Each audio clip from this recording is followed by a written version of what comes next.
Berfirmanlah Tuhan kepada Musa, Pahatlah 2 loh batu sama dengan yang mula-mula. Maka aku akan menulis pada loh itu segala firman yang ada pada loh yang mula-mula yang telah kau pecahkan. Bersiaplah menjelang pagi dan naiklah pada waktu pagi ke atas gunung Sinai. Berdirilah di sana menghadap aku di puncak gunung itu. Tetapi janganlah ada seorang pun yang naik bersama-sama dengan engkau. Dan juga seorang pun tidak boleh kelihatan di seluruh gunung itu. Bahkan kambing domba dan lembu sapi pun tidak boleh makan rumput di sekitar gunung itu. Lalu Musa memahat 2 loh batu sama dengan yang mula-mula. Bangunlah ia pagi-pagi dan naiklah ia ke atas gunung Sinai, seperti yang diperintahkan Tuhan kepadanya, dan membawa kedua loh batu itu di tangannya. Turunlah Tuhan dalam awan, lalu berdiri di sana dekat Musa, serta menyerukan nama Tuhan. Berjalanlah Tuhan lewat dari depannya dan berseru, Tuhan, Tuhan, Allah penyayang dan pengasih, panjang sabar, berlimpah kasih-Nya dan setia-Nya, yang meneguhkan kasih setia-Nya kepada beribu-ribu orang, yang mengampuni kesalahan, pelanggaran, dan dosa, tetapi tidaklah sekali-kali membebaskan orang yang bersalah dari hukuman, yang membalaskan kesalahan bapa kepada anak-anaknya dan cucunya, kepada keturunan yang ketiga dan keempat. Segeralah Musa berlutut ke tanah, lalu sujud menyembah, serta berkata, Jika aku telah mendapat kasih karunia di hadapan-Mu, ya Tuhan, berjalanlah kiranya Tuhan di tengah-tengah kami. Sekalipun bangsa ini suatu bangsa yang tegar tengkuk, tetapi ampunilah kesalahan dan dosa kami. Ambillah kami menjadi milik-Mu. firman-Nya, Sungguh, aku mengadakan suatu perjanjian. Di depan seluruh bangsamu ini, akan kulakukan perbuatan-perbuatan yang ajaib, seperti yang belum pernah dijadikan di seluruh bumi di antara segala bangsa. Seluruh bangsa yang di tengah-tengahnya engkau diam akan melihat perbuatan Tuhan, sebab apa yang akan kulakukan dengan engkau sungguh-sungguh dahsyat. Tetapi engkau berpeganglah pada yang kuperintahkan kepadamu pada hari ini. Lihat, aku akan menghalau dari depanmu orang Amori, orang Kanaan, orang Het, orang Feris, orang Hewi, dan orang Yebus.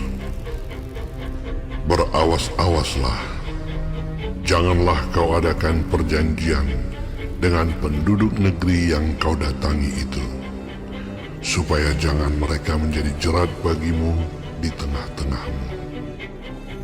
Sebaliknya, mezbah-mezbah mereka haruslah kamu rubuhkan. Tugu-tugu berhala mereka kamu remukkan, dan tiang-tiang berhala mereka kamu tebang. Sebab janganlah engkau sujud menyembah kepada Allah lain, karena Tuhan yang namanya cemburuan adalah Allah yang cemburu. Janganlah engkau sampai mengadakan perjanjian dengan penduduk negeri itu, apabila mereka berzinah dengan mengikuti Allah mereka dan mempersembahkan korban kepada Allah mereka, maka mereka akan mengundang engkau dan engkau akan ikut makan korban sembelihan mereka.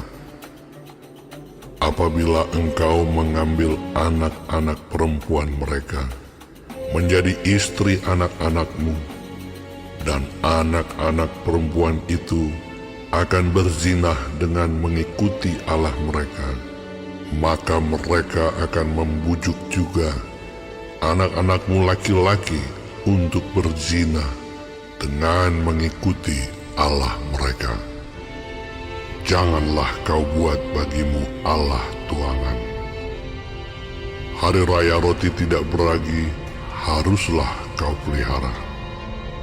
7 hari lamanya engkau harus makan roti yang tidak beragi, seperti yang kuperintahkan kepadamu pada waktu yang ditetapkan dalam bulan Abib. Sebab dalam bulan Abib itulah engkau keluar dari Mesir. Segala apa yang lahir terdahulu dari kandungan, akulah yang empunya. Juga segala ternakmu yang jantan, anak yang lahir terdahulu dari lembu atau domba. Tetapi anak yang lahir terdahulu dari keledai haruslah kau tebus dengan seekor domba. Jika tidak kau tebus, haruslah kau patahkan batang lehernya.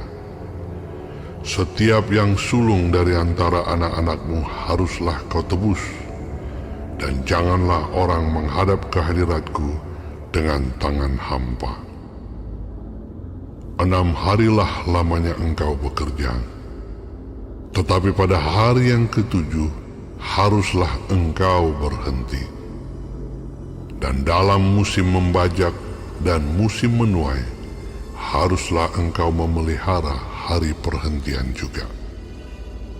Hari raya 7 minggu, yakni hari raya buah bungaran dari penuaian gandum, haruslah kau rayakan.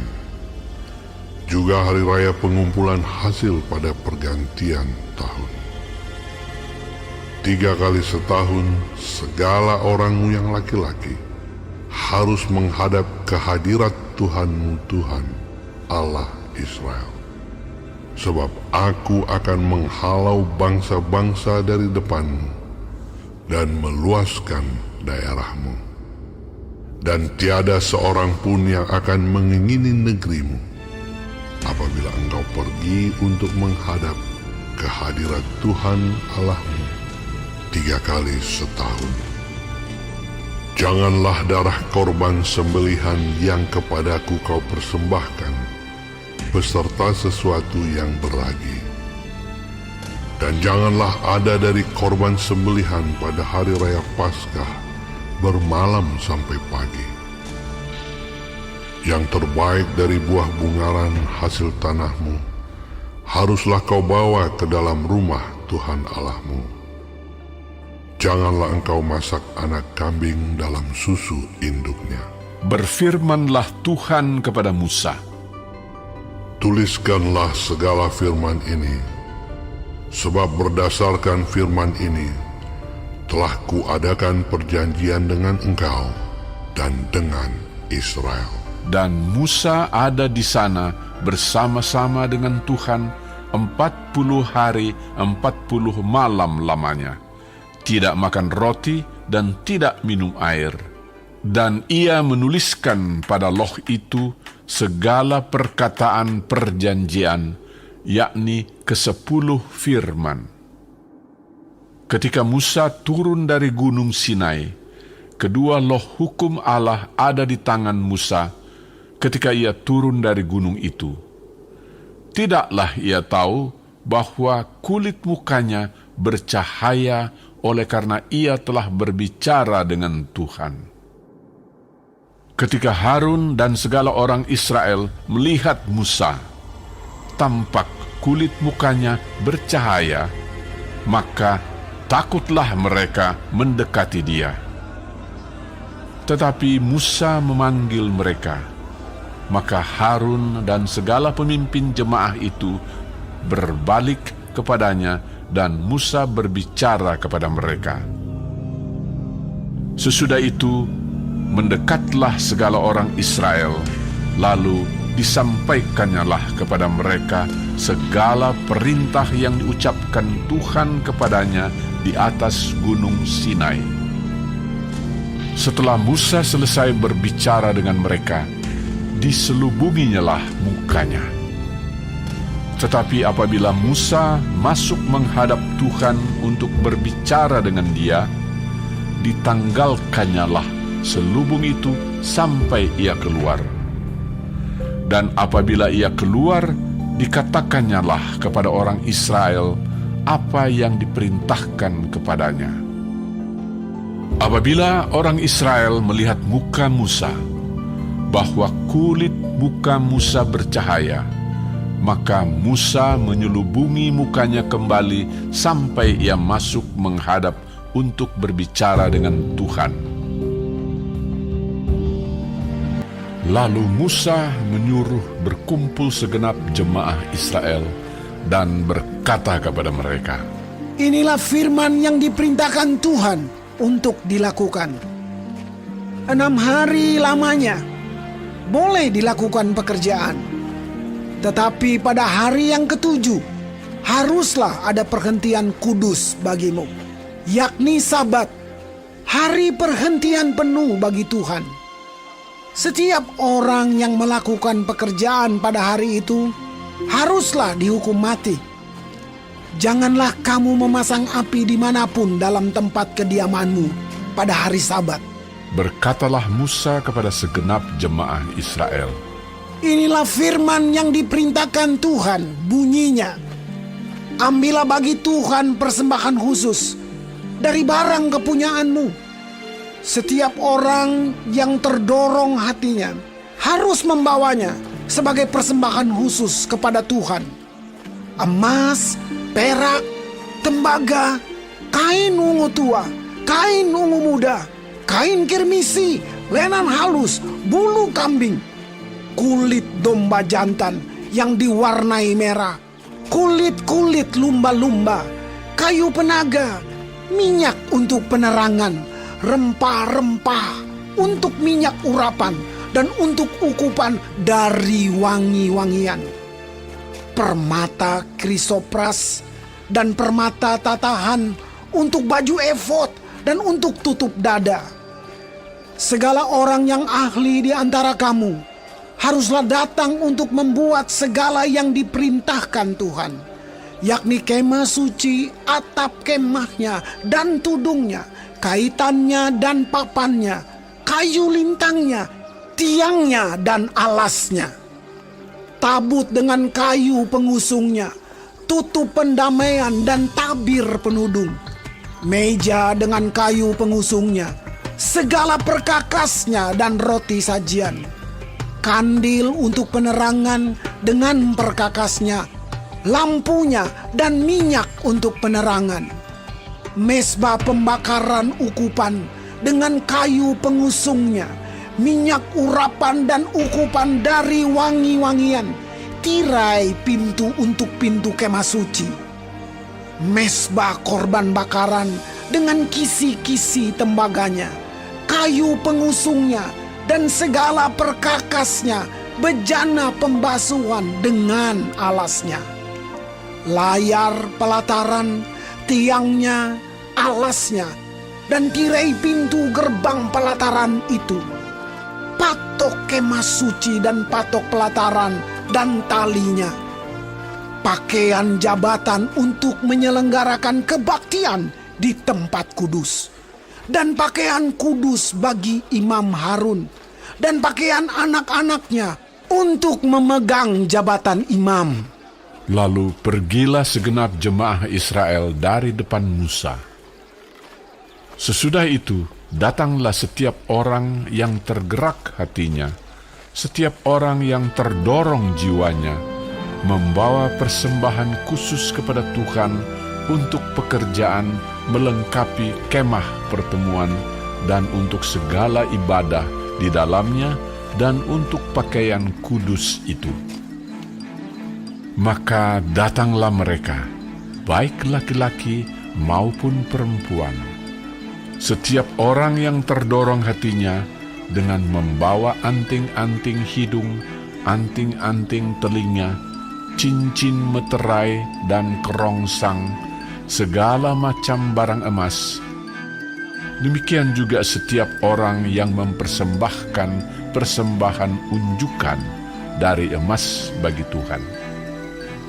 Juga setiap orang yang mempunyai kain ungu tua, kain ungu muda, kain kirmizi, lenan halus, bulu kambing, kulit domba jantan yang diwarnai merah, dan kulit lumba-lumba, datang membawanya. Setiap orang yang hendak mempersembahkan persembahan khusus dari perak atau tembaga, membawa persembahan khusus yang kepada Tuhan itu, dan setiap orang yang mempunyai kayu penaga, membawanya juga untuk segala pekerjaan mendirikan itu. Setiap perempuan yang ahli memintal dengan tangannya sendiri dan membawa yang dipintalnya itu, yakni kain ungu tua, kain ungu muda, kain kirmizi, dan lenan halus. Semua perempuan yang tergerak hatinya oleh karena ia berkeahlian memintal bulu kambing. Pemimpin-pemimpin membawa permata krisopras dan permata tatahan untuk baju efod dan untuk tutup dada, rempah-rempah dan minyak untuk penerangan, untuk minyak urapan dan untuk ukupan dari wangi-wangian. Semua laki-laki dan perempuan yang terdorong hatinya akan membawa sesuatu untuk segala pekerjaan yang diperintahkan Tuhan dengan perantaraan Musa untuk dilakukan. Mereka itu, yakni orang Israel, membawanya sebagai pemberian sukarela bagi Tuhan. Berkatalah Musa kepada orang Israel, Lihatlah, Tuhan telah menunjuk Bezalel bin Uri bin Hur dari suku Yehuda, dan telah memenuhinya dengan roh Allah, dengan keahlian, pengertian, dan pengetahuan dalam segala macam pekerjaan, yakni untuk membuat berbagai rancangan supaya dikerjakan dari emas, perak, dan tembaga, untuk mengasah batu permata supaya ditata, untuk mengukir kayu, dan untuk bekerja dalam segala macam pekerjaan yang dirancang itu. Dan Tuhan menanam dalam hatinya dan dalam hati Aholiab bin Ahisamah dari suku Dan kepandaian untuk mengajar. Ia telah memenuhi mereka dengan keahlian untuk membuat segala macam pekerjaan seorang tukang, pekerjaan seorang ahli, pekerjaan seorang yang membuat tenunan yang berwarna-warna dari kain ungu tua, kain ungu muda, kain kirmisi, dan lenan halus, dan pekerjaan seorang tukang tenun, yakni sebagai pelaksana segala macam pekerjaan dan perancang segala sesuatu. Demikianlah harus bekerja Bezalel dan Aholiab dan setiap orang yang ahli, yang telah dikaruniai Tuhan keahlian dan pengertian, sehingga ia tahu melakukan segala macam pekerjaan untuk mendirikan tempat kudus, tepat menurut yang diperintahkan Tuhan. Lalu Musa memanggil Bezalel dan Aholiab dan setiap orang yang ahli, yang dalam hatinya telah ditanam Tuhan keahlian, setiap orang yang tergerak hatinya untuk datang melakukan pekerjaan itu. Mereka menerima daripada Musa seluruh persembahan khusus yang telah dibawa oleh orang Israel untuk melaksanakan pekerjaan mendirikan tempat kudus. Tetapi orang Israel itu masih terus membawa pemberian sukarela kepada Musa tiap-tiap pagi. Dan segala orang ahli yang melakukan seluruh pekerjaan untuk tempat kudus itu, datanglah masing-masing dari pekerjaan yang dilakukannya dan berkata kepada Musa, Rakyat membawa lebih banyak dari yang diperlukan untuk mengerjakan pekerjaan yang diperintahkan Tuhan untuk dilakukan. Lalu Musa memerintahkan supaya dimaklumkan di mana-mana di perkemahan itu demikian. Tidak usah lagi ada orang laki-laki atau perempuan yang membuat sesuatu menjadi persembahan khusus bagi tempat kudus. Demikianlah rakyat itu dicegah membawa persembahan lagi. Sebab bahan yang diperlukan mereka telah cukup untuk melakukan segala pekerjaan itu, bahkan berlebih. Lalu semua ahli di antara tukang-tukang itu membuat kemah suci dari 10 tenda dari lenan halus yang dipintal benangnya, dan dari kain ungu tua, kain ungu muda, dan kain kirmizi, dengan ada kerupnya, buatan ahli tenun, dibuat orang semuanya itu. Panjang tiap-tiap tenda 28 hasta, dan lebar tiap-tiap tenda 4 hasta. Semua tenda itu sama ukurannya. 5 dari tenda itu dirangkap menjadi satu, dan yang 5 lagi juga dirangkap menjadi satu. Pada rangkapan yang pertama, di tepi satu tenda yang di ujung, dibuatlah sosok-sosok kain ungu tua, dan demikian juga di tepi satu tenda yang paling ujung pada rangkapan yang kedua. 50 sosok dibuat orang pada tenda yang pertama, dan 50 sosok pada tenda yang di ujung pada rangkapan yang kedua, sehingga sosok-sosok itu tepat berhadapan satu sama lain. Dibuatlah 50 kaitan emas, dan disambunglah tenda-tenda kemah suci yang satu dengan yang lain dengan memakai kaitan itu sehingga menjadi satu. Dibuatlah tenda-tenda dari bulu kambing menjadi atap kemah yang menudungi kemah suci. 11 tenda dibuat orang. Panjang tiap-tiap tenda 30 hasta, dan 4 hasta lebarnya tiap-tiap tenda. Yang 11 tenda itu sama ukurannya. Disambunglah 5 dari tenda itu dengan tersendiri, dan 6 dari tenda itu dengan tersendiri. Dibuatlah 50 sosok pada rangkapan yang pertama di tepi satu tenda yang di ujung, dan dibuat 50 sosok di tepi satu tenda pada rangkapan yang kedua. Dibuat oranglah 50 kaitan tembaga untuk menyambung tenda-tenda kemah itu sehingga menjadi satu. Juga dibuatlah untuk kemah itu tudung dari kulit domba jantan yang diwarnai merah, dan tudung dari kulit lumba-lumba di atasnya lagi. Dibuat oranglah untuk kemah suci itu papan dari kayu penaga yang berdiri tegak, 10 hasta panjangnya, 1 papan, dan 1,5 hasta lebarnya tiap-tiap papan. Tiap-tiap papan ada 2 pasaknya yang disengkang satu sama lain.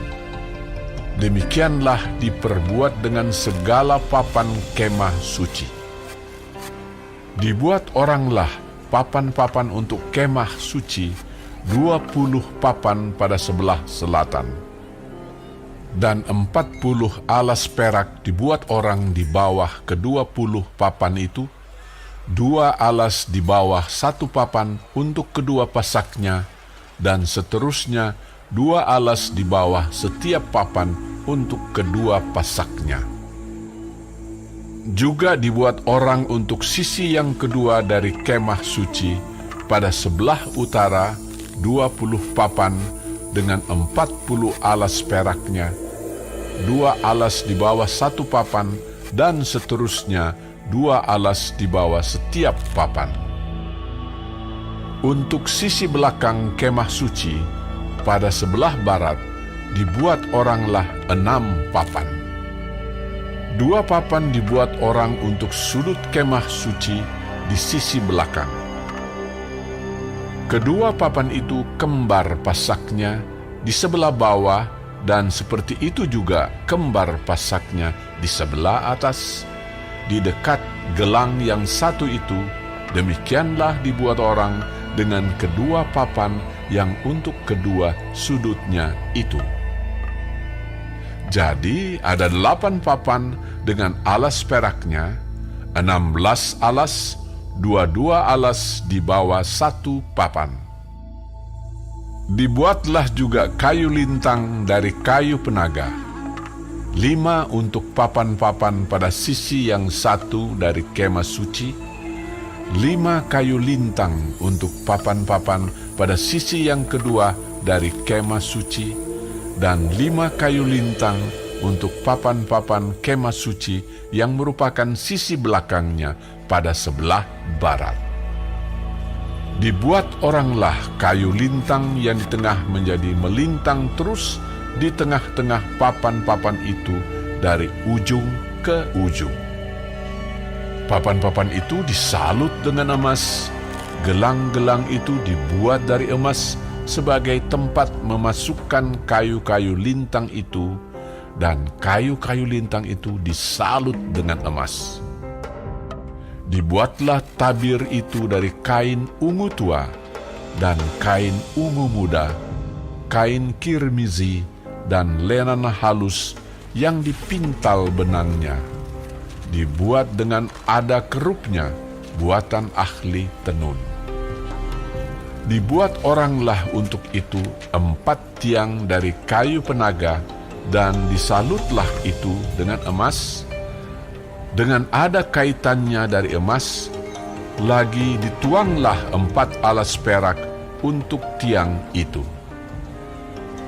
Juga dibuat oranglah tirai untuk pintu kemah itu dari kain ungu tua, kain ungu muda, kain kirmizi dan lenan halus yang dipintal benangnya.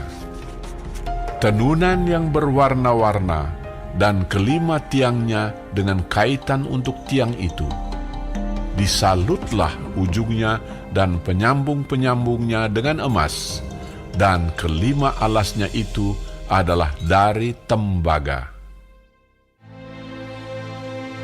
Bezaleel membuat tabut itu dari kayu penaga, 2,5 hasta panjangnya, 1,5 hasta lebarnya, dan 1,5 hasta tingginya.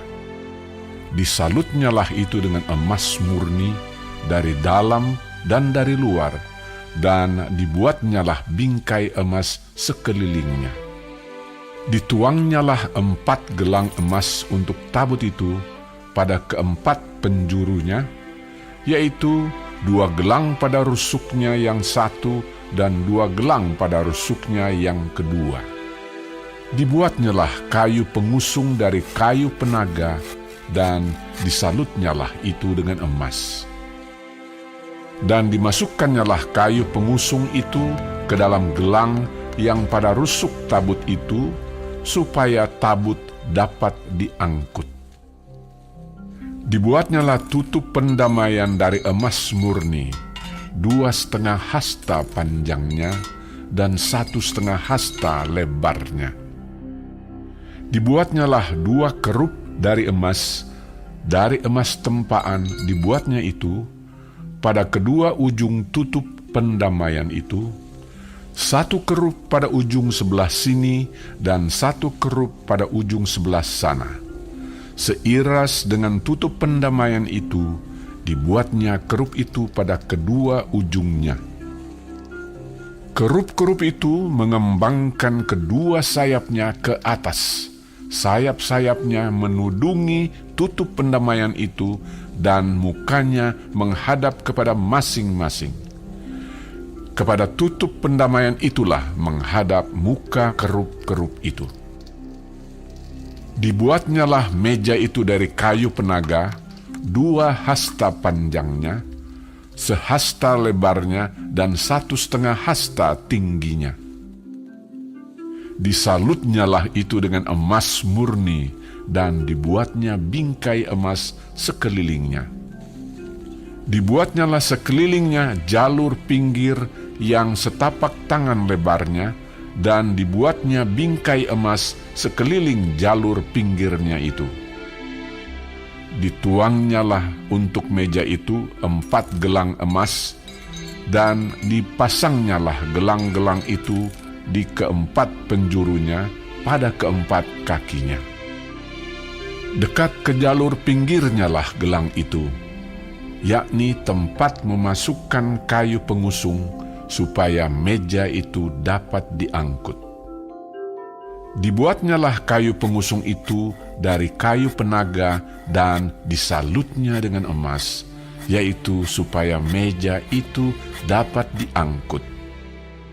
Dan dibuatnyalah perkakas yang di atas meja itu, yakni pinggannya, cawannya, piala dan kendinya yang dipakai untuk persembahan curahan, semuanya dari emas murni. Dibuatnyalah kandil itu dari emas murni. Dari emas tempaan dibuatnya kandil itu, baik kakinya, baik batangnya, kelopaknya, dengan tombolnya dan kembangnya dibuat seiras dengan kandil itu. Ada 6 cabang timbul dari sisinya. 3 cabang kandil itu dari sisi yang satu, dan 3 cabang dari sisi yang lain. 3 kelopak yang berupa bunga badam pada cabang yang satu, dengan tombol dan kembangnya. Dan 3 kelopak yang serupa pada cabang yang lain, dengan tombol dan kembangnya. Demikian juga dibuat ke-6 cabang yang timbul dari kandil itu. Pada kandil itu sendiri ada 4 kelopak berupa bunga badam, dengan tombolnya dan kembangnya. Juga ada 1 tombol di bawah sepasang cabang yang pertama yang timbul dari kandil itu, dan 1 tombol di bawah yang kedua, dan 1 tombol di bawah yang ketiga. Demikianlah juga dibuat ke-6 cabang yang timbul dari situ. Tombol dan cabang itu timbul dari kandil itu, dan semuanya itu dibuat dari sepotong emas tempaan yang murni. Dibuatnyalah pada kandil itu 7 lampu dengan sepitnya dan penadahnya dari emas murni. Dari 1 talenta emas murni dibuatnyalah kandil itu dengan segala perkakasnya. Dibuatnyalah mesbah pembakaran ukupan itu dari kayu penaga, sehasta panjangnya dan sehasta lebarnya, 4 persegi, tetapi 2 hasta tingginya. Tanduk-tanduknya seiras dengan mesbah itu. Disalutnyalah itu dengan emas murni, bidang atasnya dan bidang-bidang sisinya sekelilingnya, serta tanduk-tanduknya. Dibuatnyalah bingkai emas sekelilingnya. Dibuatnyalah 2 gelang emas untuk mesbah itu di bawah bingkainya, pada kedua rusuknya, pada kedua bidang sisinya, sebagai tempat memasukkan kayu pengusung, supaya dengan itu mesbah dapat diangkut. Dan dibuatnyalah kayu pengusung itu dari kayu penaga, dan disalutnya dengan emas. Dan dibuatnyalah minyak urapan yang kudus itu, dan ukupan murni dari wangi-wangian, seperti buatan seorang tukang campur rempah-rempah. Yesus, Raja yang berbeda, bukan hanya berjanji, tapi rela mati. Yesus